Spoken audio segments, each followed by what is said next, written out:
That's awesome. Well, I want to transition a little bit into talking about like the context of startups and companies within, the Solana ecosystem as well, because, I'm sure all of you are watching these trends the same way I am, but this seems to be one of the greatest times in history to become a founder, right? Like you can do way more with way less. The technology is changing so rapidly on every front. Like there's just so much opportunity. And Nate, I think that you have probably a really interesting perspective because not only are you a founder yourself, but you're also a VC and you also are supporting lots of other founders. I'd love to start with your own kind of founder journey, though, right? Like, what is it like to actually start a company inside the Solana ecosystem? Like, how do you actually go about doing that? And what advice do you have for people who are thinking about that same thing? Yeah, I mean, it's been quite a journey. I think, as any founder will tell you, it's definitely a roller coaster. There's a lot of things to learn as you get up that curve, but overall, I would say it's been a pretty amazing experience. Yeah, we're a little unique, right? Because we started a fund, and so that involves like this kind of bridge that's kind of go between with traditional investors and then startup founders. So we kind of sit. It's like you have the traditional finance or tech world, and then you have like the VCs, and then you have like these early stage founders that are get to do all the really cool experimental stuff.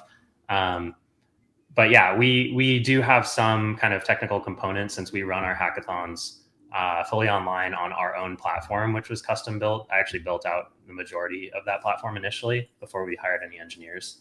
Um, and yeah, I can definitely say like the AI tools today have made it much easier to be like a solo or a duo or maybe trio of founders and produce a pretty complex, sophisticated product just much faster and to make changes and iterate much faster.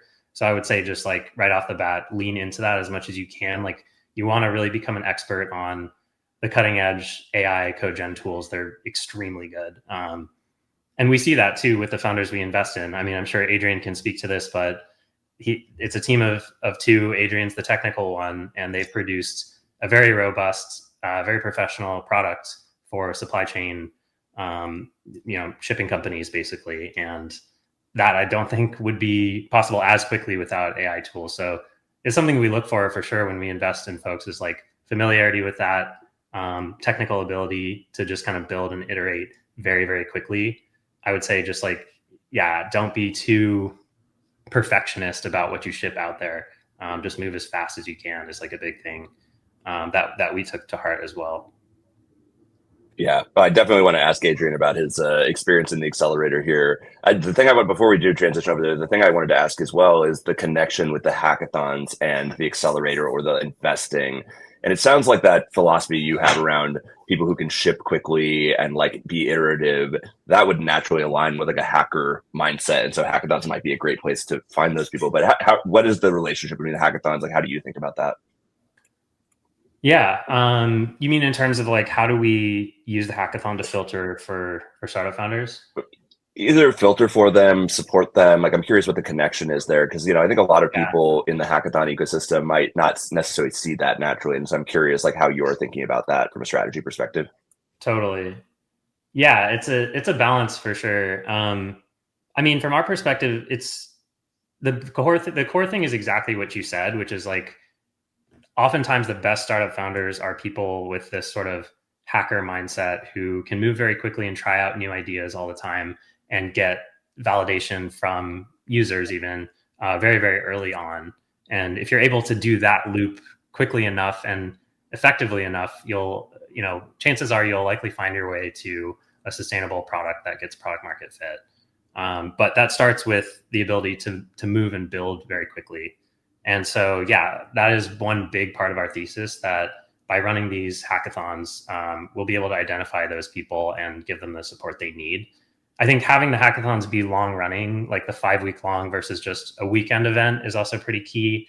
We even like considered not calling them hackathons early on. We sort of toyed with the idea of calling them startup competitions or something else like in that realm.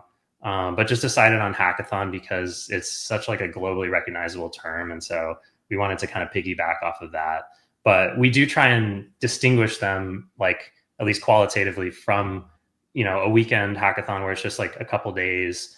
Maybe you stay up all night, drink a bunch of Red Bull, and like you make a lot of friends and you kind of learn some stuff, but you don't typically take that product and then turn it into a company, right? And like you make a lot of friends and you kind of learn some stuff, but you don't typically take that product and then turn it into a company, right?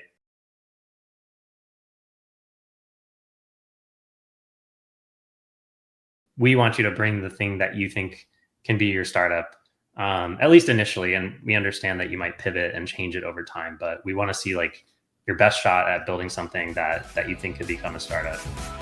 So yeah, that's kind of the approach. That's awesome.